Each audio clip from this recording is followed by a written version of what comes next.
Hi. Yeah, welcome to our webinar.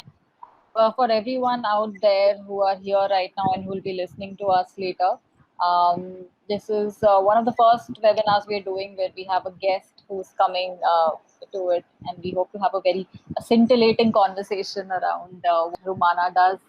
And hopefully also be able to spark some interesting thoughts around making unconventional business choices for those of you who are listening. So to introduce us or myself, I am Shreya. I'm one of the co-founders of FlexiBees. FlexiBees provides part-time, remote working and project-based talent to businesses via qualified women professionals. We've been around for around 4 years now, and been very passionate about the cause of helping startups and small businesses grow as much as helping women return to work or to work flexibly on their own terms. So that's us, and because we are so interested in the ecosystem of businesses, small businesses, of startups, of growing businesses, we wanted to bring to you interesting conversations and viewpoints from others who are doing interesting, different things. And Rumana was the first person who came to mind. We had done a feature on her a few months ago, which was in a slightly different space from a different angle. And I was very interested in what she's doing at ekdali.com, and I thought that she's the best person to kick off this series for us. Rumana, why don't you talk a little bit about yourself, about Ekdali? How did you guys start and why? Okay, so thank you first for having me here, and I think that you guys are doing an amazing job. What you're doing, FlexiBees.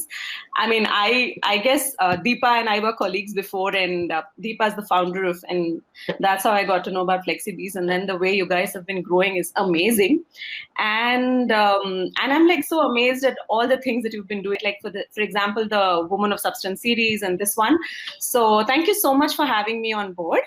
And so about me, so my name is Rumana, and for the last 5 years I've been running this startup. I don't know if I should call it a startup now, but a business called Ekdali. So the way it started was we wanted to do something in the space of children's learning. But we wanted to do something that is very thoughtful and mindful. We didn't want to do something that was driven just by, app downloads, right? We wanted something that was meaningful for children out there and parents out there.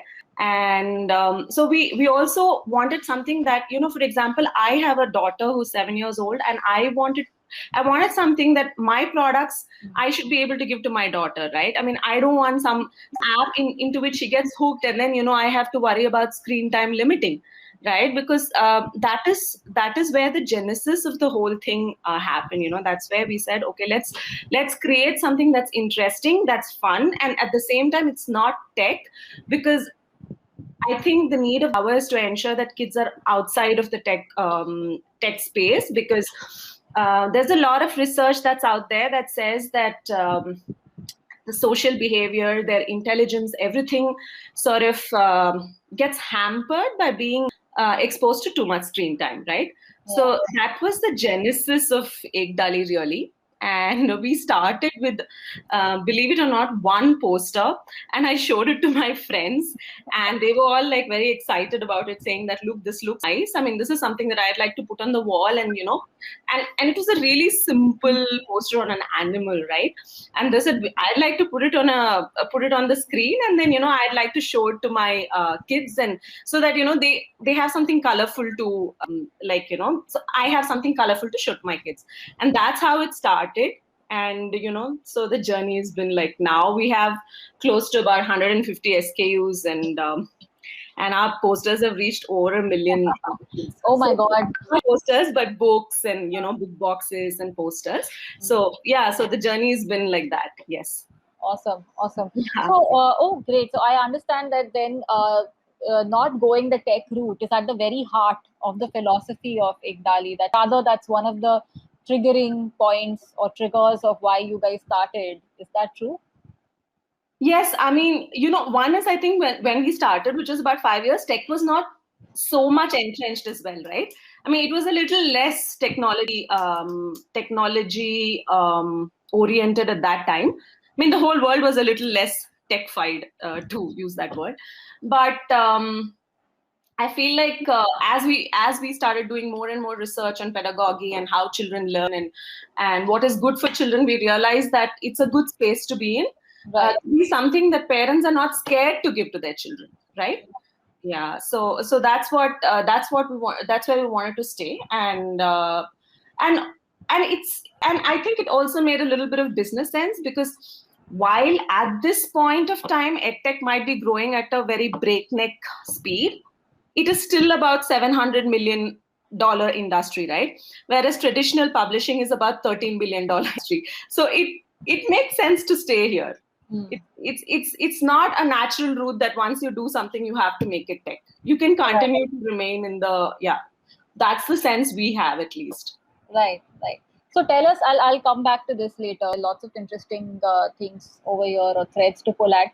But tell us something about your products. I think I visited your website and I thought they were very interesting. The kind of range you have. So what are the kind of learning products that you're creating for kids, and what age group, what subjects and areas? So we normally our products, we say, is between 3 to 10 years. That's the preteen range is where we're looking at, and we have quite a bit. So obviously you need to have the ABCDs and the 1, 2, 3s. Those need to be there. Those are also our bread and butter. But then there are also some things where we experimented on. For example, the whole idea that you can sort of take a tough concept and then bring it to a more summarized format, and then make it interesting for kids and present it in like maybe 1 or 2 posters, right? That was the whole idea behind how we started the whole thing. So for example, we have one poster that has like the whole evolutionary history of man. It's starting right from when the earth formed to evolution of man in one page.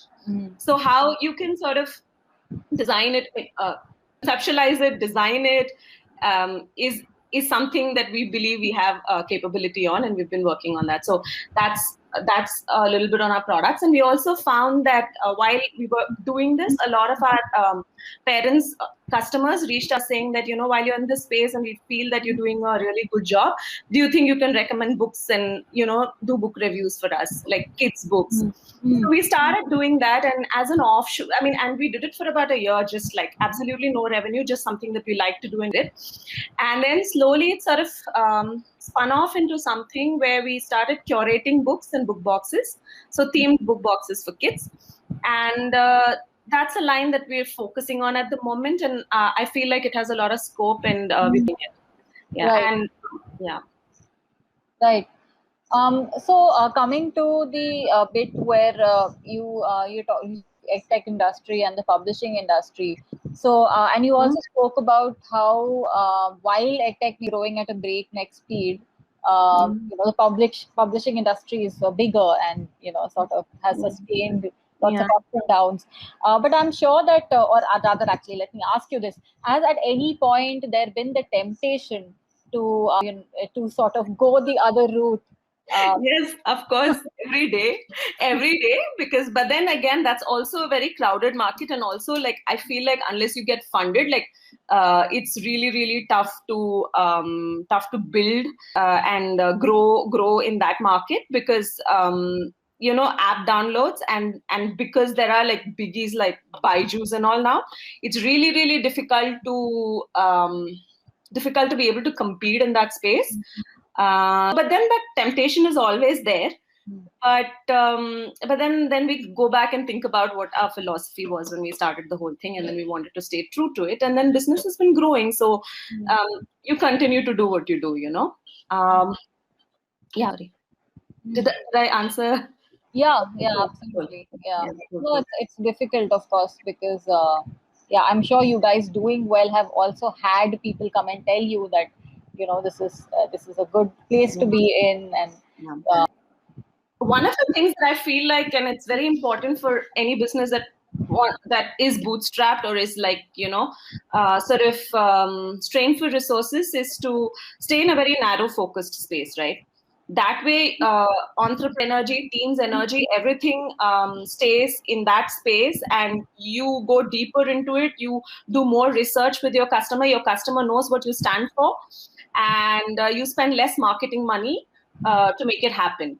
So I feel that's a very key thing, right? Like, I mean, you say that, okay, you know what, unless you want to go the marketplace route, if you want to stay as a product and if you want to stay cost efficient, it makes sense to find a small niche and continue to do that. Like, I guess like what you guys are doing, right? For example, to say that, look, we will look at flexible working for women, and women have this need that, they do drop out of work spaces at a certain stage in life, right? Yeah. So narrow focus. Now, narrow focus is quite key to build a business, is my sense, at least. Yeah, it's I think different kinds of businesses actually require different kinds of or at different stages require different kinds of focus. I think at the stage where you are, and the kind of philosophies that both our businesses come from, it's important to be true to those. Absolutely. Got it. Interesting. But your mode of, say, distribution is via your platform. Is that how it happens? So we do via third-party channel. We're very big on Amazon. Amazon and Flipkart, we're building it, right? So like I said, because of lack of resources, right, you're bootstrapped, right? So you need to figure out where you have to focus. So we built Amazon, now we're building Flipkart. We're also available in other channels that are focused only on kids products. For example, there's Nestery. So 3P channels are very important, right? Distribution is very important. And the thing is, as you grow channels, you also build products for channels, right? I mean, so we're sort of building that capability as well into the whole team. Interesting. So so my question actually, the thing that I want to know then is that there's so much competition, even on 3P channels. There is, some of our like bestsellers are our children's maps, right? And so I mean, we have to. You won't believe it. I don't know if you've heard of this company called Navneet. They're actually about $800 million company, and they're publicly traded. Okay, so yeah, they are competitors, right? So, but I feel like what has helped for us is that we're small, so we're a little more clued with the customer needs. So, for example, when we do product development, we keep going back to our customers to take feedback and build it back. So, for example, in one of our maps, like I'll just take one of our maps as a background and tell you how we did it. We realized that parents of young kids don't want such a cluttered map, right? They don't want so many things, like so much detail, right? If you take a look at a traditional map that is there on the wall, you'll see so much details that it just throws you off track, right? So they want something minimalist. They wanted something that kids will be interested in, and they wanted something that and less cluttered, right? So that was the guiding principle of how we developed some of our maps, right? And they're very, very popular. We they're our best sellers. So that's how we do it. We sort of go back to our customer, and at different stages of our development, we show it, we take feedback, and we incorporate it back. And we're able to, like, for example, because we're slightly small, we're also quicker to respond in for these things, right? For example, when India map was there, I mean, like, and then there's so many changes that happened politically, right? For the longest period of time, the older organizations, larger organizations, because they had like a lot of stock and inventory, they had to continue to keep the old maps. But because we were more on lower inventory and more on-time inventory generation kind of model, we were able to respond much quicker. So, and then that helped us speed. So interesting. I mean, I'm getting a sense of an outline of your business, and I remember reading recently that it's much better to start out as a small player in a big pond, in a big space, and that's what I think you guys are trying to do, and it gives you a lot of sort of competitive advantage, also so much room to grow. Yeah, absolutely. Yeah. So I think, so for us, honestly, growth has, because we are bootstrapped, we don't have as much marketing money as some of the biggies. So our products are our biggest innovation, biggest, a lot of our, creative thought and a lot of our design thinking, everything goes into our product development. So we're okay to spend the buck on that. Right. And it's very interesting also because it's something that goes straight into the hands of kids, right? So it keeps us going. And apart from that, I think it's also newer modes of working that keeps us sort of float, which is to say that for example, we are experimenting with flexible working in the sense that we work a lot with experts like a designer or an illustrator or even a content expert. We work with them on project to project basis. So while that particular project might be a little costly for us, from a long-term perspective, it's much easier for us to manage the costs by doing that. Yeah. So the current talent landscape allows for that. Yeah, awesome. This makes me very happy because, of course, it's very aligned with what you are offering. Yeah, but I'll come back to it later. Before that, I wanted to ask you, 100,000 children, 100,000, customers, so to say, is what you have under your belt now in the last 5 years. How does that happen without, investors? How does that happen on a budget? You don't need to share your trade secrets or the secret sauce that you have behind doing it, but just maybe an overview. What is it that? How do you guys manage? Some of it is also B2B, right? We reach out to schools, so then we get larger chunks. So yeah. So when and B2B, then obviously it has its own challenges where you have to customize and all that. But sometimes I think it makes sense if the numbers are good enough, right? Yeah. Then we sort of sometimes even do a product and service sort of bundling, right? Which is just that maybe a school wants a reading program, right? So you develop that reading program for them, and then you also build the content for them. So in many ways, it's also very interesting because it engages with educators in a very different way, and then you get a very good sense of what your end customer really wants. So that has been one of the reasons you reach a larger audience. B2B Zindabad, yeah.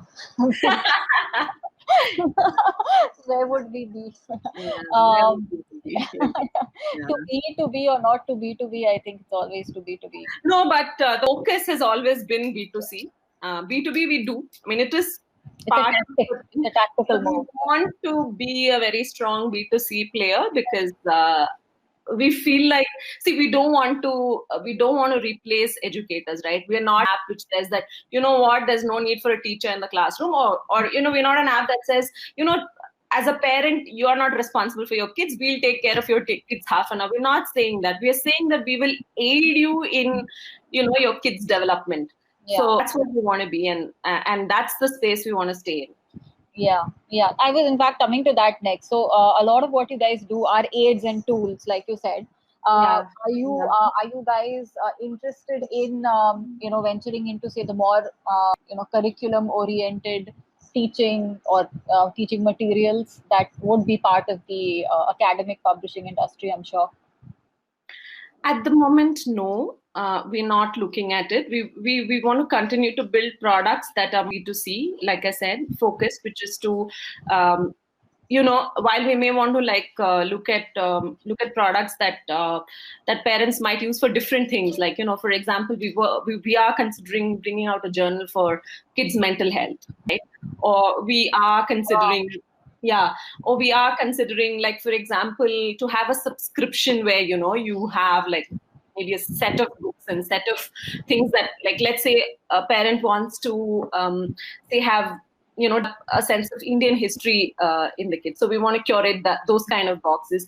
But at this point of time, I see us doing more depth in this space than going wider and, touching the academic space, because I think it's also very difficult to, get all the approvals, NCRT, and also, it's very, very, I mean, so how should I say, the players who are already there, right? Like Britannia, for example, or Oxford Publishing and Macmillans of the world, they're really, really big and they know their game, right? So it's very difficult to compete head on with them.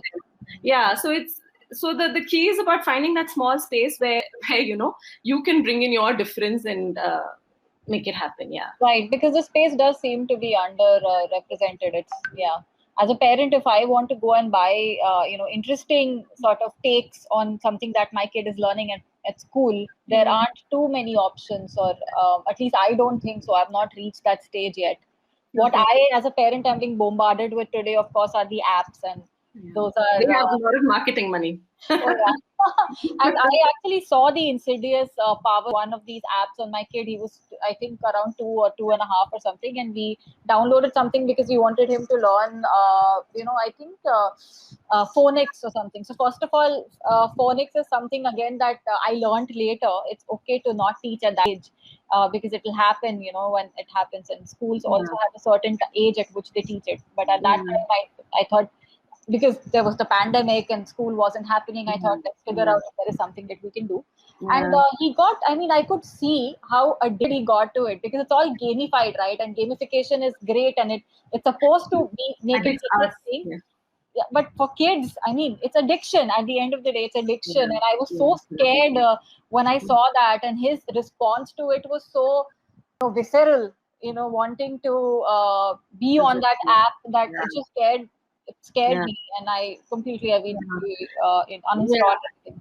Yeah, and there's a lot of research out there which speaks about kids with screen time, kids spending time in social activities, and also kids, like, if they want to spend time with themselves, then doing some art and craft, or possibly even reading, just picking up a book and reading, the kind of skill set that develops, there's no substitute that. None of the apps can actually do that.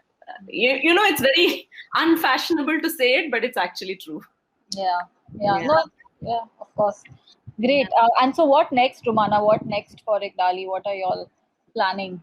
Yeah, so in the medium time, we still want to continue what we're doing, which is to say that we want to work with our products, with building what we're doing. Like, for example, right now we launched a dinosaur gift box, dinosaur themed gift. So the reason why how should I say? So when we started out, right, for products to become successful, now the thing is, not every product becomes successful, right? So you have to kill the product at a certain point of time if it's not working for you.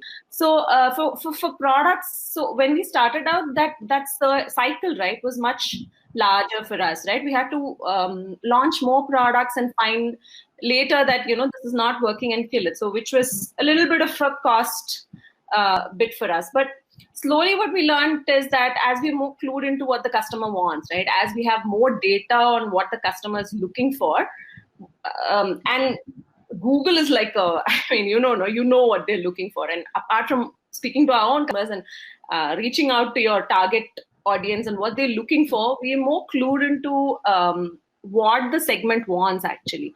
So based on that, we sort of, right now we've just launched a dinosaur based gift box, right? So dinosaur is like a thing, right?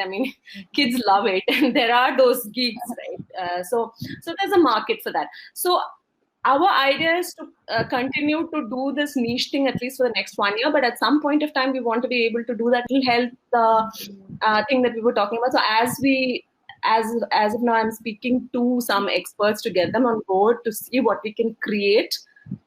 So it's in very, very early stages. So we've basic just whiteboarding at the moment. So that, and also we, at some point of time, we want to do books, more on STEM space, which is to say that weave stories around STEM, so to make it interesting. But maybe we'll do it in partnership with somebody who's already doing that, more of a content provider. But that's where I see myself. I see the team going in the next maybe a couple of years. So more kinds of product categories, interesting Yeah, way to more. Yeah, engage kids in a yeah. educational still manner. Yes, yes. Like, I mean, like maybe STEM stories. Like, I feel like stories are a great way to engage children, and they just learn. Like for example, why are bubbles round? Say it in a story, right? Why can't you ever have a square bubble, right? Now say it as a story, or what is a fraction, right? I mean, That's a great idea. Yeah. yeah, say it as a story, but that is a little bit. I think we need to build a little bit of capability there. I'm trying to see if we can get somebody on board to do that for us. And also in terms of distribution and production, it might be a little challenging for us, but we're building it, so we'll see where it goes. Yeah, Yeah. yeah. Yeah, and that's one of the luxuries of being bootstrapped, that you can sort of decide your own path and you can do it. Yeah, yeah, Yeah. and lose money. Yeah, I mean, it's never perfect, but I actually, this needs to be said, because I've heard over this conversation so many interesting sort of tips. So no, I can't call them tips, that's too flippant, but very strong principles, actually I would call them principles of bootstrapping. So for example, when you speak about the focus, when you speak about customer, being close to your customer, you speak about teams being lean.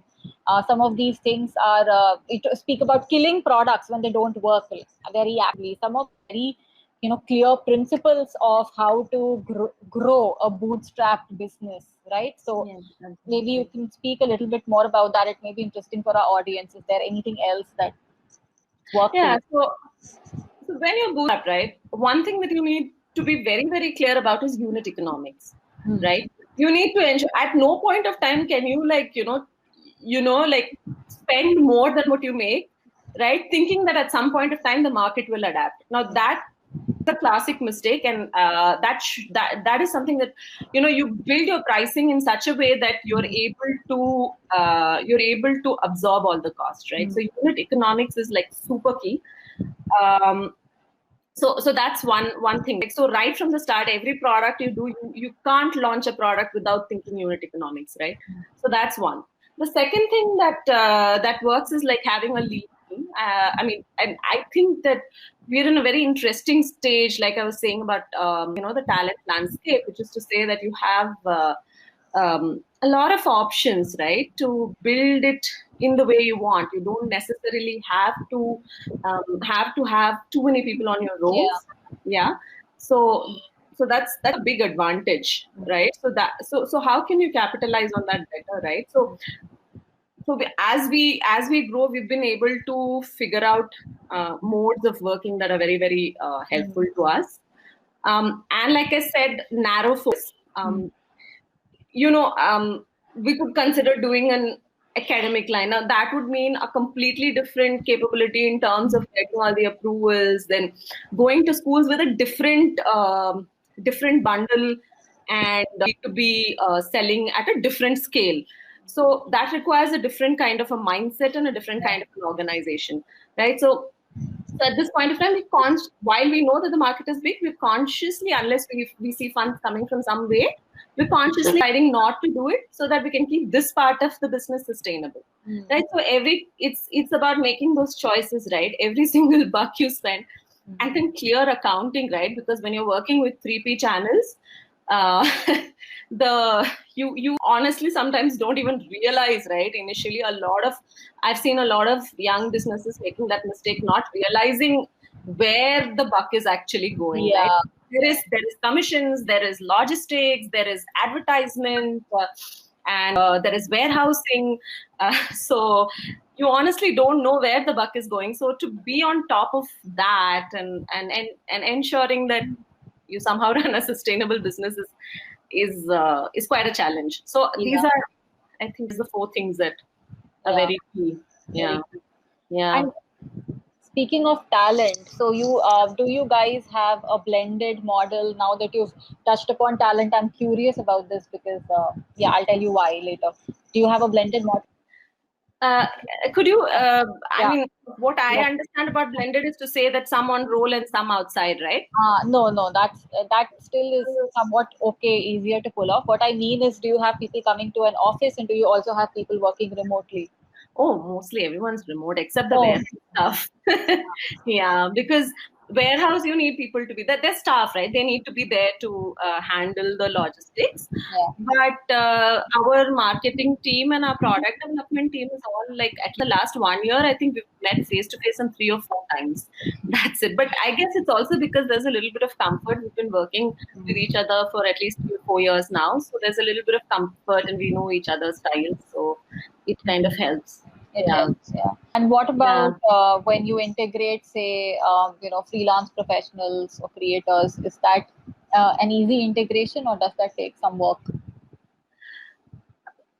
So I think as we've been building more and more of products, it's a little easier for us because there's like just a mode of doing it, right? You know what to do, right? You have your briefs, and then clearly you understand why you're getting that person on board, right? I mean, I think that is true for any talent you get on board, right? To understand what you want out of that person, and in what period of time, and sometimes lack of that clarity is more harmful than any other thing, right? Because ultimately, I've seen this happen. Not maybe I'm not entirely sure if we did it in Ekdali, but I've seen this happen in other places where you get people on board without a clear idea of why you want them, and that Which becomes a doesn't work challenge. for anyone. Which doesn't work for the Yeah, talent, definitely doesn't work for you. yeah, and then both of you feel cheated, right? So that's the Yeah, thing. Yeah, yeah, of yeah, course. And it's also money draining, no question about it. yeah. So money Great. draining, Yeah, absolutely. Yeah, yeah, yeah, absolutely. yeah. Great. I think let's move to a couple of questions, and I think this will also. I saw the question, and it may kick off a new zone of conversation. So, a question from Arpita Ghatak is: have you thought about starting your venture before becoming a mother, or were planning to start your venture, and motherhood helped you to find the gap? Sometimes these things, there are no clear cut. There are Chicken no and clear egg. yeah, that this happened because this is when I started. Like, I mean, maybe the registration date of this might be this day, but the genesis of idea. So there is a friend who did something that he was at that time working for Deloitte. He quit, and he sort of was trying something, right? He was very keen on bringing Indian history to people in a more palatable way, because I think history is taught in a very boring. Insipid, yeah. Yeah, because but it shouldn't be, right? Because I mean, come on, wars and people's lives are so interesting, right? And so he was trying to do that, and at that point of time, and that sort of was something that, like, I mean, while we were very, I mean, I was very, very involved with what he was doing, right? I was very there when I saw him build that. Unfortunately, I think at that point of time he was not able to manage costs, and then he had to go back to work and all. But this happened in 2011, right? So that was much before motherhood. But at that time, I knew that taking something, history, and taking even science to kids in an interesting way is something that sort Yeah. of interests me. So, uh, and I think that at that time we were not very keen on the form factor, and so the costs were very high and all that. So, but then from that learning, we sort of stuck to a more narrower space, and that helped. Yeah. Did I answer the question? Yeah, I think so. So basically, the Okay. seed of it was planted in your subconscious way before you became a mother. Yeah. Yeah. And No, but yeah, motherhood helped, right? I mean, so I realized that my daughter loved colorful things. My daughter loved to see things that are like there on the, like. So we had gone to Bannerghatta Zoo. Okay, I mean, this is Bannerghatta is the zoo in Bangalore. We had gone there, and so she was like so fascinated with the tiger. And we sort of came back, and there was a book, an old encyclopedia we had at home. So I picked it out, and she was, I think, 7-8 months old. So I was like sort of explaining to her, like, that this is a tiger, its claws, and it's. And then I said, why not? I mean, and then obviously I couldn't explain everything that was there in the encyclopedia, right? Like I was sort of summarizing it and explaining to her. I said, why not? So that was another trigger point in that sense. Yeah.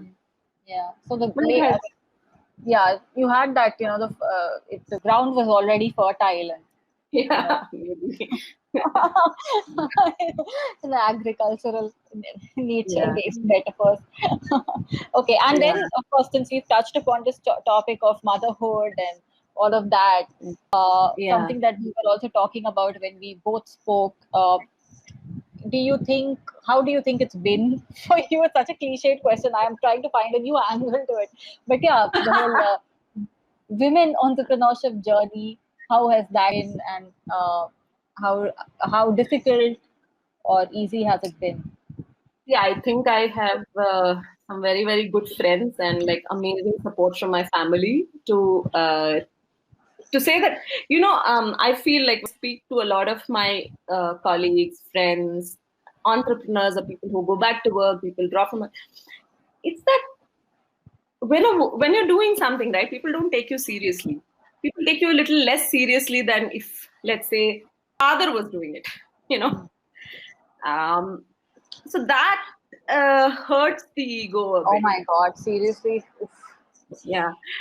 So that hurts. I'm sure many of us through our lived experiences know this, right? I mean, I think the landscape is quite, at least credit to a lot of systems in place. The landscape is quite good till you reach that stage of motherhood, right? The minute you do that, there's a lot that family demands from you. And so yes, there are times when you're switched off. But that doesn't mean you shouldn't be taken seriously, right? So that I think has been a challenge, but I guess I've been lucky because I had very, very good set of friends who kept like every time I'd go back saying, listen, I'm doing this, what do you think?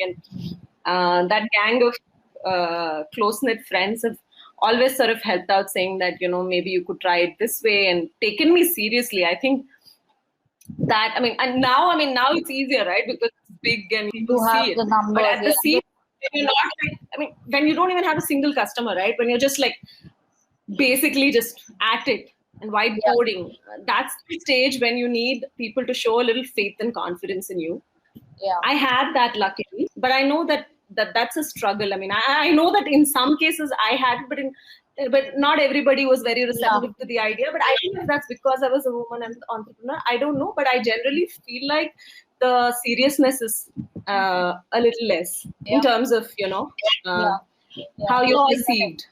And that's a great point. Yesterday we were on. I was on a woman entrepreneurship panel, and we were discussing various things. But I think this is a very sharp cut to it. The moment of perception, or the time that you begin, because once you start working, you have numbers and all. You have tangible things to show for your seriousness. But at the moment of birth, how what are the kind of reactions and the encouragement that one gets? I can completely imagine it would be very different for a woman. Yeah, and absolutely. And and this was a little offbeat. It still is, I think, a little offbeat as an idea what I'm doing. So even now, to sometimes, when people talk to me and I say that, look, we're big, people, it's tough for them to conceptualize that you could actually do something like this and, do it profitably and pay your staff and, take some back for yourself. Right. So people it takes a little bit of convincing. So, but it's also another thing that I want to say, that it's best not to bother too much about convincing others. Unless of course it has tangible repercussions, like you're trying to convince an investor, then that's different, right? Or you're trying to convince a buyer, that's different. But just for like that feel good thing, I thought it's okay if you don't get it, I think that's the thing that we have to learn. But I think it's also difficult. Sorry, you're saying. No. I was Yeah, saying but I that. Continue. No, you go ahead. No, you go ahead. Yeah. Okay, I was saying that, yeah, I completely agree that one should not let yourself feel bad about some of these things. But I also think that it's important to perhaps at that point, express or maybe not convince perhaps, but to leave this factoid there of your own journey and success in whichever way that you can, because it changes that person's, it expands that person's horizon. It creates that much of a bias in the world. So when you speak to people, or when your example is put out to people about how you've created a business that's doing so well, and it's bootstrapped, and you being a mom, I'm sure it inspires many others to do that, and it also tells those who did not think it was possible that it can be done.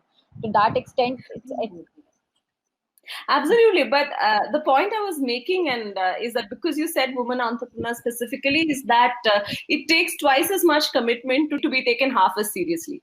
And that's the way it is. So I mean, there's while there is a lot that is happening, and you can't like ignore that, ignore what good things happening. These things are out there, but the idea is to not get bogged down, and like you doesn't rightly said, to sort of, I mean, and then you have your own. I mean, like for me, I think my biggest advantage was that I started this whole thing after about 8-9 years of it. So I knew what I was doing. I knew that there's always this thing of going back to a job if this didn't work out. That option was always there for me. So that thing that you had, that confidence in yourself, I think that's the key to make it work. Yeah. Absolutely. I mean, we've been told, the three of us at FlexiBees, I mean, rather implications have been made that, it's a hobby business, right? And it's a passion project, the kind of things. I was once told that, oh, good, that you are able to indulge in your hobby while your husband is earning. Those kinds of things, right? And that was from a well-wisher, from somebody who thought he was making a very, informed, not informed, but a very, what do you say, empathetic statement about me, or a sympathetic statement, not empathetic. But here we are. I mean, then. Yeah, but I felt the need to correct him. I told him, "What are you talking about? This is not a hobby or a passion. We're going to make it big. We're going to." Oh, and you're there. I mean, you're doing a great job. So yeah, I've been hearing such good things about you guys. Thank you, Romana. Thank you so much. Thank you. Yeah. Great. I think if there are any other questions, then please feel free to drop in the next couple of minutes, or otherwise you can write to me. And I mean, thanks so much, Romana, for coming to our webinar. Yeah. I hope it was fun. It was. You're an amazing host. I mean, the way you ask questions, it makes one wants to speak a lot. So it's nice. Thank you. I hope everybody had a little bit of, learned a little bit of more than, I'm sure they did. I mean, it's not every day they get to hear a success story from an entrepreneur who's not taken a single rupee, or I mean, who's bootstrapped, I would say, single rupee. Yeah, haven't bootstrapped. Great. Thank you so much. So logging off now. Is that okay? Yeah. Thanks, guys. Thanks for attending. Bye. Thank you, everybody. Bye.